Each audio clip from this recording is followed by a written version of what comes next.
Salut les gens, j'espère que vous allez bien. Alors ça fait très longtemps que je n'ai pas fait de review, que ce soit pour Raw ou pour SmackDown. C'est bien vrai, mais là j'étais obligé tout simplement de vous faire une review. Pourquoi? Parce que déjà dès le matin ça commence fort. Déjà un administrateur de la page Facebook Wrestling World Family, oui j'en profite, petite pub rapide, tout simplement me dit j'ai fait une publication sur la page Facebook, mais surtout n'allez pas voir si vous n'avez pas vu Raw parce que je ne spoil pas. Alors là, tu te dis, qu'est-ce qui s'est passé à Raw? Ça risque d'être super intéressant. Un peu plus tard, tu croises ta copine et là, ta copine te dit, mais c'est passé un truc de ouf à Raw, etc. Il faut à tout prix que tu saches, ne va pas sur les réseaux sociaux tant que tu n'as pas vu Raw. Je dis, waouh, ça continue, il se passe quoi là? C'est un truc de ouf. Et là, elle me dit quoi? Elle me dit, mais tu veux savoir? Tu veux savoir? Bon, madame insiste. Alors je dis, bon, bah, dis-le-moi si vraiment ça te travaille, dis-moi parce que je vois que là, tu as envie à tout prix de me le dire. Donc du coup, elle me le raconte et j'avoue que c'est un truc de ouf. Et quand j'ai appris ça, j'ai dit non, bon bah là j'ai pas le choix, il faut clairement que je fasse une review de Raw cette semaine. Donc voilà, c'est parti, on voit ça ensemble tout de suite. Alors tout d'abord, tout commence avec Biggie. Il arrive et il dit qu'aujourd'hui, il est bien décidé à cacher sa mallette. Ouais, parce qu'en main event, tout simplement, nous aurons Bobby Lashley et Randy Orton pour la ceinture WWE. Apparemment, plus nous apprenons que c'est Randy Orton qui a pris la décision que ce match-là soit fait lors de Raw. Et oui, tout simplement, il l'a avancé par rapport à Extreme Rule qui aurait dû être fait à Extreme Rule. Randy Orton a décidé que ça soit joué maintenant. Mais comme je vous le disais, tout simplement, Biggie a dit, donc justement, il veut en profiter et il veut cacher ce soir. Et MVP lui dit, mais c'est du grand n'importe quoi, tu n'auras même pas l'occasion parce que tout simplement Bobby Lashley va gagner et toi t'aurais aucune chance. Donc c'est mort. Et en plus il en profite pour tout simplement dire que c'est un clown. Enfin, peut-être pas abuser non plus. Et dire que par contre sur les trois clowns du New Day, tout simplement il pensait que c'est lui qui allait tout simplement être le premier à récupérer la ceinture ou du moins avoir un titre majeur. Et là, tout simplement, bah oui, parce que bien sûr, Kofi Kingston, eh ben oui, il a eu la ceinture avant Biggie. Mais ça, c'était juste ouf. Je suis pas en train de dire que Biggie a eu la mallette. Attention, c'est pas ce que je suis en train de dire. Non, la mallette, il a déjà. Je suis pas en train de dire tout simplement qu'il a eu la ceinture. Mais en tout cas, Kofi Kingston, lui, oui, il l'a eu bien avant. Donc même si Biggie l'aurait, ça serait déjà trop tard. D'ailleurs, avec tout simplement Kofi, c'était juste énorme, etc. C'était juste de la folie, c'était grave classe. Rappelez-vous la Coffee Mania, etc. C'était juste énorme. Ensuite, nous avons Charlotte Flair contre Shayna Baszler. Et bien sûr, pas loin, nous avons eu Nia Jax qui était vraiment pas loin. D'ailleurs, Charlotte en a profité pour l'embêter plus d'une fois. Et donc voilà, et au bout d'un moment, Shayna Baszler avait le dessus sur Charlotte, mais là, Nia Jax est venue la perturber et Charlotte en a profité pour gagner. Donc voilà, tout simplement, Charlotte Flair a encore gagné un énième match. Un peu plus tard, Alexa Bliss arrive avec Lily. Du coup, elle la pose délicatement dans un coin. Et donc, du coup, elle prend un cadeau et elle dit à Charlotte, voilà, c'est tout simplement pour te remercier d'avoir accepté le match de championnat à Extreme Rule avec moi. Donc voilà.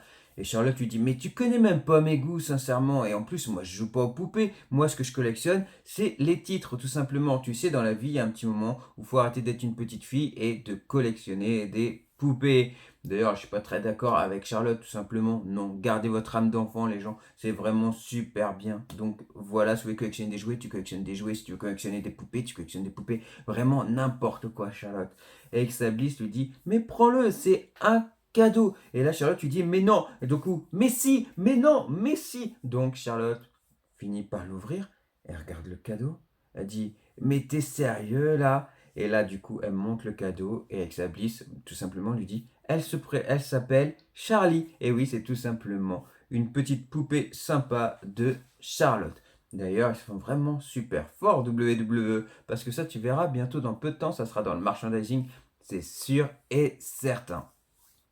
Donc voilà, et du coup elle lui dit, Charlotte dit avec sa Bliss, elle est vraiment sympa et j'aime bien la façon qu'elle est habillée, mais tu crois vraiment que j'ai besoin de ça? Et là avec sa Bliss lui dit, bah oui, parce qu'une fois que je t'aurai battu, bah, tu auras toujours une amie avec toi et c'est important d'avoir une amie, donc tu auras quelqu'un pour te consoler. Et Charlotte lui dit tout simplement qu'elle a raison, c'est important d'avoir une amie, mais ce qui est sûr c'est que tout simplement, elle va gagner à Extreme Rule. Donc ça risque pas d'arriver. Elle lui balance Charlie tout simplement dans la tête. Et là du coup ça part en bagarre. Et voilà tout simplement. Mais pauvre Charlie quoi. En plus elle est jolie cette poupée. Drew McIntyre avec les Viking Riders. Et d'un autre côté, nous avons Jinder Mahal et forcément Veer et Shanky. Bon, le match relativement super rapide. Du coup, Drew McIntyre fait un Claymore à Shanky. 1, 2, 3, le match est terminé.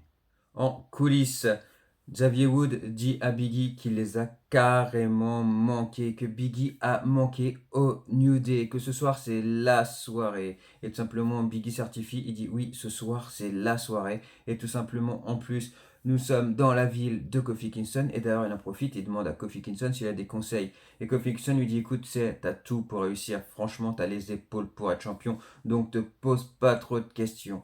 Et là, Xavier Wood lui dit à Biggie mais t'as l'air d'être relativement stressé. Donc il te faudrait peut-être qu'on déstresse un petit peu quand même. Donc du coup, ils se mettent à chanter We want a new day, we want a new day. Nous voulons un nouveau jour.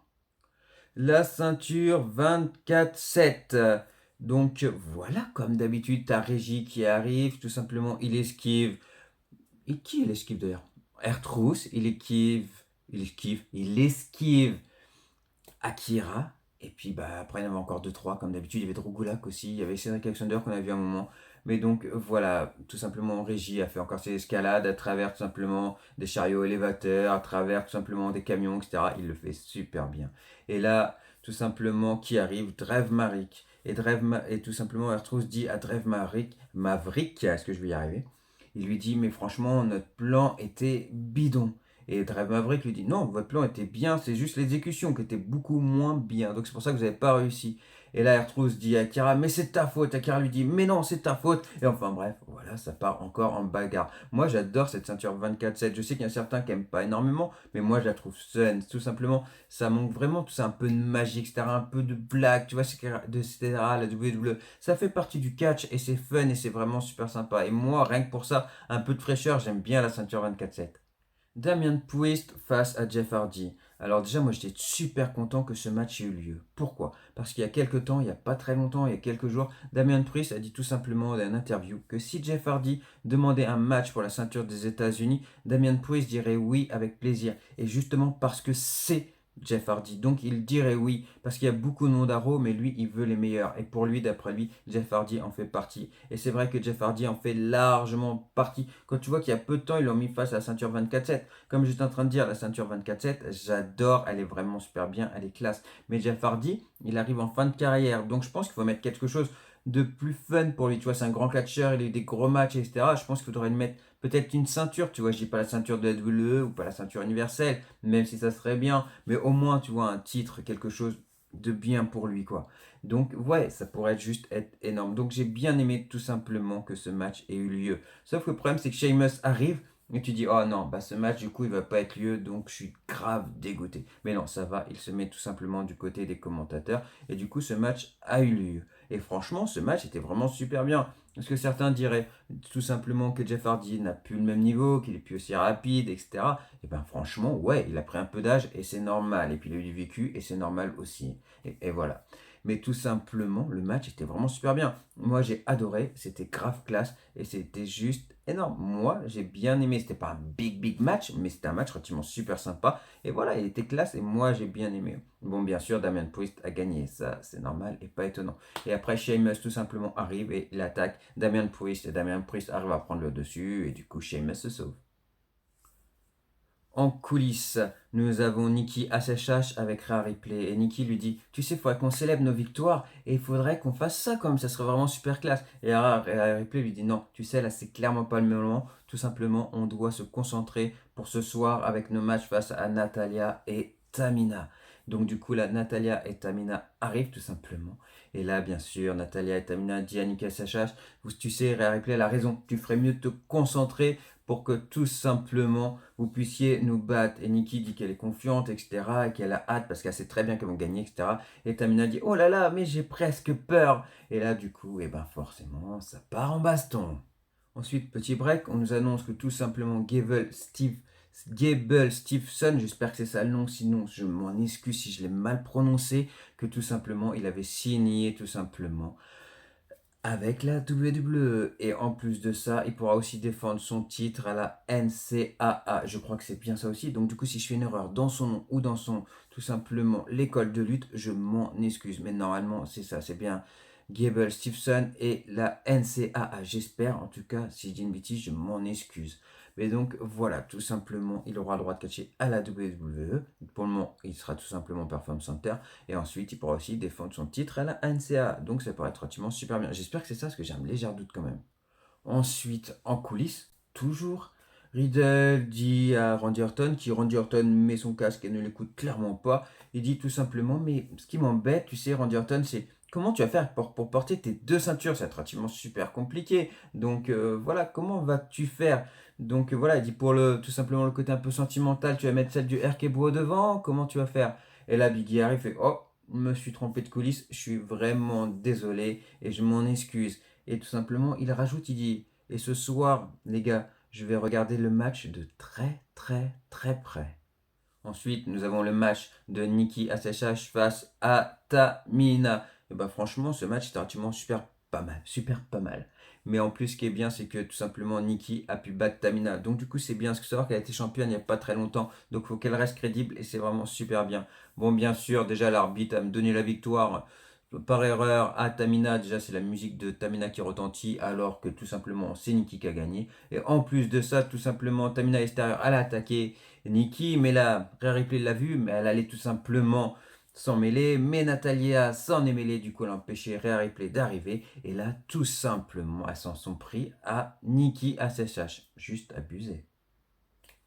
Et juste après, nous avons eu le match Rhea Ripley contre Charlotte. Et bien ce match-là était juste ouf, juste super sympa. Natalia a essayé tout simplement. Est-ce que je viens de dire Charlotte là juste au début? Si j'ai dit Charlotte, je m'en excuse, hein. C'est bien Rhea Ripley contre Natalia. Donc du coup, si c'est le cas, je m'en excuse.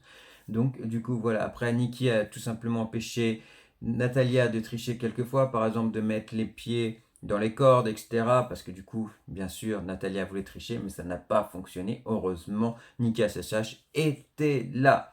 Et du coup, Rhea Ripley gagne sur soumission. Mais ce match est vraiment super classe, juste énorme. Moi, franchement, on la voit pas assez, Natalia. Si on pourrait voir tout simplement Natalia en solo face à Rhea Ripley, moi, je serais heureux. Parce que franchement, il était grave classe, le match. Charlotte revient tout simplement avec Charlie et on l'interview et elle dit tout simplement, mais je sais pas pourquoi tout simplement Alexa Bliss m'a offert ce cadeau, j'en ai pas besoin et j'en veux pas. Et elle la fout à la poubelle. Franchement, pauvre Charlie, c'est juste abusé et c'est vraiment pas sympa. Ensuite, le match 8-Man Tag Team. Franchement, c'était vraiment super bien. Alors déjà, qui arrive en premier? Tu as tout simplement Ali et Mansour. Et très rapidement, tout simplement, tu as la musique de New Day avec Xavier Wood et Kofi. Et ben Mansour, il s'ambiance, il est heureux et tout. Et Ali dit, mais pourquoi, attends, pourquoi tu t'ambiances sur eux là? N'importe quoi. La musique vient de retentir, nous on a été coupés, etc. Mais bon, Mansour, lui, il a l'air d'être content. Donc déjà, dans la première équipe, tu as tout simplement Ali et Mansour avec le New Day. Et d'un autre côté, tu as tout simplement Omos et AJ Styles avec... faut pas que j'oublie Dominique Djakovic. Comment il s'appelle? Je m'en rappelle plus, c'est honteux de ma part. Donc voilà, les deux anciens de The Retribution, c'est T-Bar et Mace. Voilà comment faire pour s'en souvenir dans une vidéo. Donc voilà, c'est T-Bar et Mace. Ce qu'il faut se retenir tout simplement dans ce match-là, c'est tout simplement que c'est Omos dans le ring qui est en train de s'en prendre à Ali. Là, qu'est-ce que fait Mansour? Il arrive, il chope la tête tout simplement à Omos. Est-ce que je vais y arriver? Tu as Kofi qui chope une jambe à Omos. Tu as Xavier Wood qui chope l'autre jambe à Omos. Et du coup, qu'est-ce que fait Omos, le gros monstre? Tout simplement, il dégage. Tout simple. Je vais pas y arriver aujourd'hui. Enfin bref, j'espère que je vais y arriver au bout d'un moment. Il vire Mansour. Ensuite, il fait quoi? Il vire Kofi Kingston et il vire Xavier Wood. Qu'est-ce qu'il fait? Il prend tout simplement Ali. Et là, il lui fait un choke slam. Et il met juste la main sur lui. Et 1, 2, 3, c'est terminé. Et ben, Omos, c'est juste un monstre. En coulisses, toujours, MVP insiste, dit tout simplement que Randy Orton ne gagnera jamais, il va faire tout simplement comme Kofi Kingston, comme Drew McIntyre et même comme Goldberg qui va tout simplement perdre. Et que si Biggie veut cacher sa mallette ce soir, mais c'est tout simplement une erreur. Ensuite, un match. Doudrop, Eva Marie. Ne critique pas, ne critique pas, ne critique pas. Bon, enfin bref, voilà. Qu'est-ce qui s'est passé? Eva Marie a essayé de prendre la jambe à Doudrop, mais tout simplement, elle n'a pas réussi à y faire tout simplement un roll-up. Donc, du coup, tout simplement, Doudrop en a profité et elle lui a fait un crossbody et elle a gagné. Donnez d'autres adversaires à Doudrop, s'il vous plaît, ça sera super bien. Ensuite, le main event pour la ceinture de la WWE. D'un côté, tu as Randy Orton, The Viper Randy Orton, et d'un autre côté, tu as tout simplement Bobby Lashley. Le match est juste intense et grave classe. Et moi, je l'avais dit, j'avais dit tout simplement, ça serait grave classe tout simplement que avec Riddle et Randy Orton, tout simplement, ils soient champions par équipe avec le RK-Bro et qu'en plus de ça, Randy Orton, tout simplement, soit champion de la WWE. Ça, j'en serais grave heureux. Sauf que j'ai pas imaginé d'autres choses. Donc ça serait grave classe, mais par la suite, parce qu'il y a d'autres choses que je n'ai pas pensé. Et du coup, qu'est-ce qui s'est passé? Donc, comme j'étais en train de vous dire, le match était classe, il était intense, il était terrible, mais bien sûr, tout simplement, ah oui, il y a aussi un moment, tout simplement, ce que MVP a essayé de sauver, tout simplement, Bobby Lashley pour qu'il s'en sorte. Et la Riddle a été voir MVP, il lui a dit, mais tu fais quoi? Tu fais quoi? Et MVP lui a dit, mais je vais te foutre un coup de canne, je vais te foutre un coup de canne, mais Riddle, trop gentil, n'a pas osé. Mais Randy Orton, lui, il s'en fout, il a pas de patrie, il y va, il fait boum, un RKO sur MVP et bam. Du coup, il remonte sur le ring, tout simplement, mais là, Bobby Lashley en profite et Bobby Lashley gagne. Donc voilà, c'est juste abusé. Mais que ça, il fallait s'en douter, surtout que tout ce qu'on donne actuellement à Bobby Lashley, c'était sûr et certain qu'il allait rester champion. Ensuite, il fait quoi? Il va tout continuer d'attaquer Randy Orton. Il va sur la table des commentateurs. Et là, tout simplement, il fait passer Randy Orton à travers la table des commentateurs. Mais Bobby Lashley, qu'est-ce qu'il fait? Il se pète le genou. Ou enfin bref, la jambe, j'en sais rien. Mais enfin bref, ce qui est sûr, c'est qu'il boite. Donc, il retourne sur le ring pour célébrer sa victoire, etc. Et là, qu'est-ce qui arrive? Tout simplement, c'est Biggie. Et là, tu te dis, what? Truc de ouf. Le public soit en transe, tout le monde est en train de chanter, tout le monde est heureux, tout le monde c'est ouf. Mais il faut se calmer parce que du coup, c'est pas encore fait, quoi. Parce que c'est quand même Bobby Lashley en face. Donc il arrive tout simplement, le match commence entre Biggie et Bobby Lashley. Et là, bien sûr, Biggie est très intelligent, il n'est pas bête. Tout simplement, il commence à s'attaquer sur la jambe de Bobby Lashley. Et là, qu'est-ce qui se passe tout simplement? Vu que Bobby Lashley est faible, il se pétait la jambe, etc. Et ben Biggie cache. Et il gagne! The New Day Wax, New Day Wax. Et franchement, c'était juste un truc de ouf. Le public était en feu, etc. C'était énorme, c'était juste magique, c'était grave classe. Et donc voilà, Biggie est actuellement champion de la WWE. Et ça, c'est juste ouf. Moi, ce truc qui me fait peur, c'est qu'il va falloir en profiter un petit peu parce que le scénario que j'imagine, et j'espère que ça n'aura pas lieu, mais je suis presque sûr et je pense que ça peut arriver comme ça, parce que du coup, Biggie a tout simplement caché sa mallette sur un simple euro. Et voilà, pour que ça soit un long règne, je pense qu'ils auraient fait ça sur un pay-per-view. Mais je ne travaille pas à la WWE, donc je n'en sais rien. Mais je pense qu'ils n'auraient pas fait gagner ça comme ça. Donc pourquoi ils auraient fait ceci? Tout simplement, c'est que pour la semaine prochaine, Bobby Lashley va vouloir tout simplement une revanche face à Biggie. Alors soit Biggie va tout simplement dire non, soit oui, il va avoir un match et tout simplement Randy Orton va s'en mêler, il va aider Biggie et du coup il y aura une disqualification. Et du coup, sur disqualification, tu ne peux pas gagner la ceinture de la WWE et n'importe quelle autre ceinture. Donc, du coup, Biggie restera champion. Mais ouais, mais du coup, ça peut pas en rester là, c'est pas possible. Donc, du coup, qu'est-ce qui va se passer? Je pense qu'à Extreme Rule, tout simplement, nous aurons Biggie et Bobby Lashley. Et là, malheureusement, c'est pas ce que je veux qu'il arrive, mais je pense que tout simplement, Bobby Lashley reprendra sa ceinture et sera champion parce qu'il passe tellement de temps à le construire, etc., qu'en ce moment il est au top de sa forme, etc., Bobby Lashley, que je ne le vois pas perdre comme ça sa ceinture d'un coup. Et alors que Biggie, c'est bien longtemps qu'il est là, franchement, et il le mérite amplement. Mais est-ce que c'est le plan de le laisser tout simplement longtemps champion? C'est tout simplement, il le mérite énormément, sauf que juste que Bobby Lashley est là, il le construit de plus en plus en champion. Donc est-ce qu'ils sont prêts à casser ça pour Biggie? Moi je suis le premier à dire oui et j'en serais grave heureux. Mais est-ce que la WWE veut vraiment faire ça? J'ai un gros doute. Donc je pense que le règne ne va pas durer éternellement. Donc il faut en profiter un maximum. Mais franchement, ça serait juste classe. Et si je me trompe, et j'espère, d'ailleurs, dites-le moi en commentaire, peut-être que je me trompe, mais j'espère vraiment me tromper. Parce que si Biggie pouvait rester longtemps champion, ça serait juste ouf. Donc voilà. Mais ce qui est sûr en tout cas, c'est que pour moi, il faut en profiter parce que Biggie est bien champion de la WWE. Donc voilà les gens, tout simplement, c'était ma petite review pour Raw. C'est vrai qu'en ce moment, il n'y en a plus beaucoup, j'en fais plus trop et je m'en excuse. Mais là, j'étais obligé de vous en faire une. C'était obligatoire pour vous annoncer tout cela. Et en plus, voilà, le Raw était relativement super sympa et c'était vraiment super top. Donc j'étais obligé de vous en parler. Donc en tout cas, voilà, n'hésitez pas à liker, partager, vous abonner. Bientôt d'autres vidéos à venir. Bientôt aussi les pronos déjà pour Extreme Rule qui risquent d'être relativement super intéressant une fois qu'on nous aura annoncé tous les matchs. Donc voilà, ça va être relativement super intéressant. Donc moi les gens, je vous dis à très vite et encore une fois, n'hésitez pas à liker, partager et t'abonner. Salut!